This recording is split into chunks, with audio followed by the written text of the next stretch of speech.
хамгаалтын цаг танаа. Бүхцөгийн их хар сүлтний гадаад хамгаалтын үйл ажиллагаа хийе явуулж байна. Эсвэл бригадын генерал Сүй.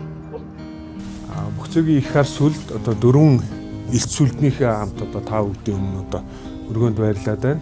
Хар сүлдийг одоо бүтээж цэрэг дайчдынхаа одоо эр зөргийг ингээ бадраажсэн түүхтэй байдаг. Чөлөөлөх дайнд оролцсон Монгол ардын хувьсгал цэргийн хувьд хамгийн хүнд ширүүн байлдаан нь Жанчхүүгийн даваан 1945 оны 8 дугаар сарын 19-наас 21-ний өдөр болж түүхэн чухал ялалтыг байгуулсан билээ.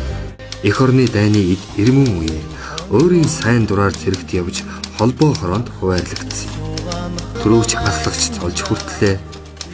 Янгичл Дорноговын сайн шанд руу гарч дайны голомт руу марш тактикаар манай хороо явсан.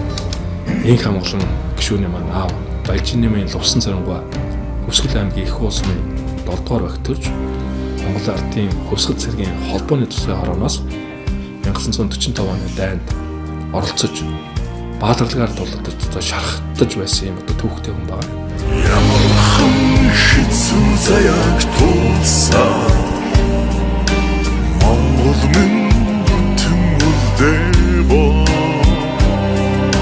Яроо сонсож амжаагүй